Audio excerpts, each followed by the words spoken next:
Hey guys, I am Chris Kaler. And I'm Amber Fossil-Kujin Cosplay, and today we are watching with you guys ReUpload episode 10. Yes, last episode, Subaru managed to gain Ram's trust and Ram too. So they trusted him enough to go with them to the village and stuff, and they opened up with him a little bit. It was cute, and then he started trying to figure out who was responsible for the curse in the village, and I was right. Little dog. It was a dog. So when he went back to the village with Ram to make sure that no one else was gonna get killed by that Cursed. dog, Yeah. they found out that all the children went missing, and when they found the children and stuff, they got attacked by devilish dogs, and the little cute dog is in the middle with his eyes all green, and he's like, eh. We found out that the sisters are demons. Yeah. So, and Ram went crazy, like she almost died, and then her horn just grew, and she started killing people, killing dogs left and right. She pushed him out of danger. And he She pushed risked her too. life. He pushed her too. The trust is there. They did promise that they were gonna talk after this, ask as many questions as you want, and she was like, I have a lot of questions, man. I don't want for him to die. Please, not this time. When we finished last episode, well, it was... anytime I don't want him to die, but this lifetime is just perfect for now. When we finished the last episode, he was basically on the ground, bitten everywhere, and Rem was standing over him. So there's a chance he's still alive. If he's not, at least now he knows a lot about the sisters, and he knows what's going on with the dog. Because right now I'm thinking that it might be too late to save the children. Because Beatrice kind of said that once the curse is activated, you can't really stop it. You can't undo it, yeah. So I don't want him to die. I don't want him to lose this lifetime. Everything he gained in this lifetime. I don't want him to lose that, but I don't want the kids to die either. Yeah, so he might die at the end. Yeah, so let's jump. Oh, unless they kill the dog. Then she said that the only way for the curse to be undone was for the person who do it to undo it. So by killing the dog, you will be undone, you think? I have no idea. I don't even think the dog is actually responsible. I think something might be controlling the dog. But is the way, the meaning. I don't know. We'll jump in this episode and we'll see, I guess. Okay. So let's go.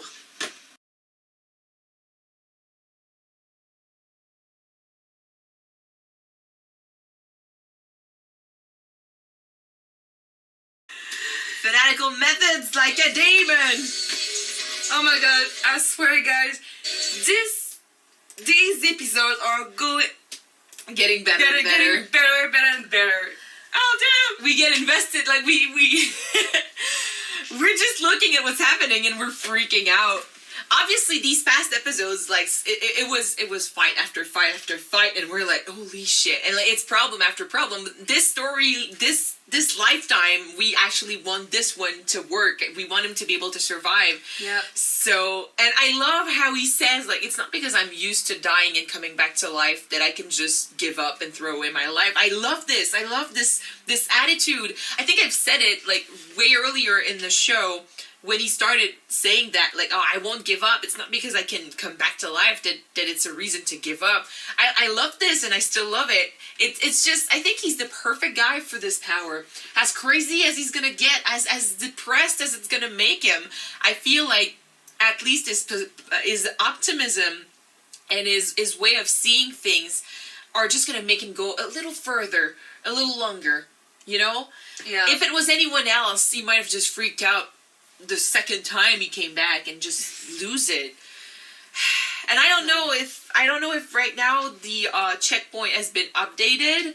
I don't think so, because it would seem like a pretty shitty checkpoint to go back to, like waking up that morning in the cabin and knowing that you still only have one day to live, like half a day. Half a day to live, yeah. So I'm like, it's a shitty point to go back to, because if you can't stop it, you're just gonna die and die and die and die. So, holy shit. That dog is so strong.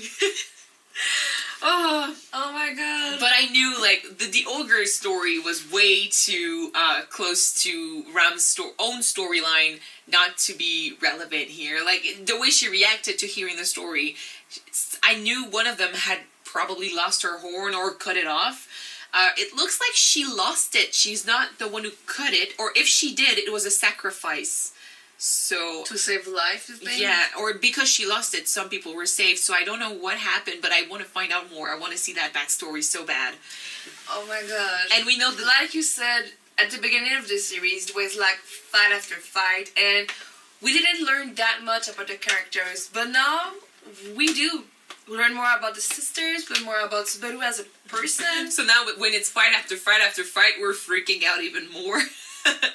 But yeah, we know the jealous witch is the one who did something to Ram, and I kind of understand that because they are twins, because of the existence of Ram. Now that Ram has lost her horn, she doesn't have a second one to still be like the demon she used to be. Like she doesn't have that second chance, and I feel like maybe Ram feels responsible for that. She feels like she robbed her of that second chance. So both girls are not responsible for what happened, I feel like, but they feel responsible for the other sister, and they feel that it's their fault for the state they are in. So I'm like, it's like right now Ram feels bad for what happened to Ram. She feels it's her fault, and Ram feels bad because she feels that she's the one causing all that grief onto Ram, and they just want to live together in happiness. A second. It's getting really confusing. Ram and Ram. Yeah, I know. The blue one and the pink one. There you go. Yeah. Ram is the blue one and Ram is the pink one. Ram blue one, Ram pink one. Yeah. So I just, and it's crazy to see how lost she can be. Like even in her lost state, she still cares for her sister though. Like she's gonna feel when she's weak, when she's falling down, and when she's calling for help. She has that emotion in her, and it's such a huge bond. But it would make sense because not only are they twins, but they share like the two horns of one demon. So they're kind of parts of one demon, one entity. Yeah. So it's crazy, but it makes for a strong bond, and they will never like let the other down, I feel like, and it's amazing. Yeah. And for Subaru to use the fact that when he tried to speak about Return by Death, the set of the witch is stronger and it's putting him in danger for forbidden sure, though. to speak about it. That's a good way to use it.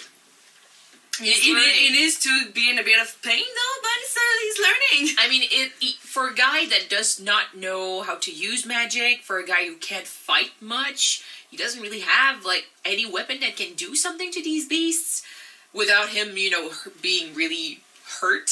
I feel like everything needs to be taken into consideration, every detail, and he needs to use it as a weapon. And for him to use himself as bait just goes to show that as much as he's, trembling all the time and saying that he's a coward and stuff, he's really very brave. Yeah. First of all, you did mention, like, the other day after the episode, you were saying, like, that this kid, you didn't think that you would be able to do the same as him, dying for someone else, knowing that you were going to have to relive this, or just killing yourself, knowing that this sacrifice would save someone else. You said that you didn't know if you would be capable of such strength. So I think it's respect. I mean, I respect the kid a lot for having this courage. I really want him to survive this one. Oh, I'm loving him more and more each time I see him, guys. He's such a great character. Gosh. He's my weeb. He's your weeb. He's my weeb. Yeah. Alright, we're gonna move on to the next episode and see what happens. I wonder if he just hit her or if he cut the horn off. Because he was aiming with the sharp end of the sword, and it's like the sharpest sword. I think that Ram said that you need to cut the horn. She did say that a strong punch, like she did go back to being herself when he pushed her the other day. Yeah. So she just said that a strong punch would maybe shake her out of this state, but I don't know if he cut the horn or just straight up hit her with the side of the sword, but I think he might have cut the horn. We'll see. But if he does cut the horn though, both of them will be the same now. Yeah. And, I mean, she won't be lost in that power any longer. Maybe she will feel better about herself. But they will be in deep shit now, because how are they going to fight back? I don't know. I really don't know. We need to see. Puck! To learn. Puck! Maybe Rosewald can do something. Yeah, what can he do? He can fly in and surprise them all. He surprised guests in the bathtub, too. He's Superman in this world. I mean, he's got the style. It's cool. He got the makeup. All right. Thank you guys so much for watching this episode with us. If you want to see the next one right away, it's already on Patreon. The link is in the description. Yep, so if you want to watch it right now, you can just go down there, click and subscribe, and if you need to wait a couple of days for the next one to go up on YouTube, guys. Yes. So see you then, guys. Yeah, bye.